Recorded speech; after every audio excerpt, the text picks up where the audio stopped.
Hey guys, it's Duncan Daniel, and welcome to the channel. We are officially in the Christmas season. The tree and decorations are up, and the songs are being played. And if you're like me, you're counting down the days. But Christmas isn't the same for everyone around the world. In many places, traditions have been passed from generation to generation.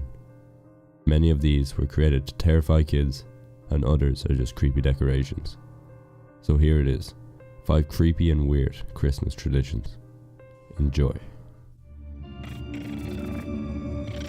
Number 5. First on our list is hands off Santa's cookies. South African families got sick of leaving out cookies for Santa every year, only to discover that they'd been eaten by kids in the wee hours of the night. To stop this from happening, a spooky story was developed and passed from home to home about a fictitious boy named Danny who snuck Santa's cookies and was caught by his grandma and killed. It's said that the ghost of Danny haunts the homes of naughty children in South Africa during the holidays. If that doesn't scare those kids, I don't think anything will. Number 4. At number 4 on the list is evil goblins. In Greece, evil underground goblins called Kalakanzaru are believed to come to the surface to torment people during the 12 days of Christmas. Depending on which part of the country you're in, the Kalakanzaru can be either enormous or very small like leprechauns, but they are almost always dark-skinned with some animal characteristics. They like to enter houses, either through doorways or through the chimney, and cause a shit ton of trouble. Fortunately, they are very easy to foil. Using colander, which is one of those pots with the holes in it to drain the liquids. If you place one of those on your doorstep, it'll keep them from getting in that way, as they can't count above 2 and they get caught up trying to count all the holes. A Yule log burning in the fireplace will keep them from coming down the chimney, and some Greeks would add their stinky shoes to the fire for even better protection. Number 3. At third we have the Krampus. Everyone knows how Santa Claus works. If you're good, you get presents, but if you're bad, well, you either get coal or just nothing.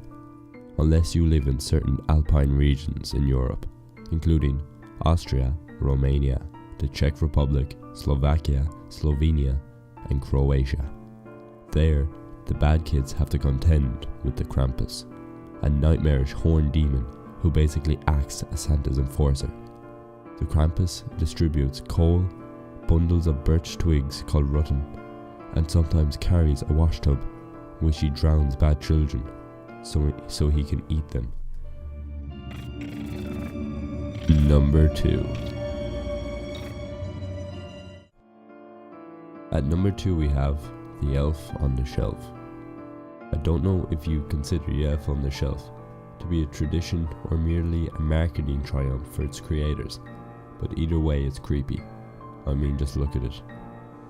Supposedly the elf on the shelf is a spy for Santa, keeping an eye out on your kids to report on their behaviour. Parents are supposed to move the elf around each night so that the kids think he's magic. Well, it must have some sort of mind control powers, since it's convinced over 4 million people to spend $30 plus on a little elf figurine and a storybook, all to add one more holiday to-do item on the list of things for parents to stress about. Number 1. At number 1 we have Percha.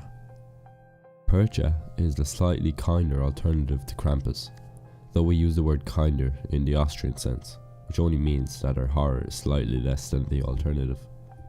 She traditionally shows up during the 12 days of Christmas, before Santa and his pet devil, to sort of pre-punish misbehaving kids. Because burning in hell isn't quite enough incentive to get your homework done, apparently. Percha won't drag you to hell though. Her nickname is the Belly Slitter, and it's pretty much what you think. Slits open your damn belly if you're being bad.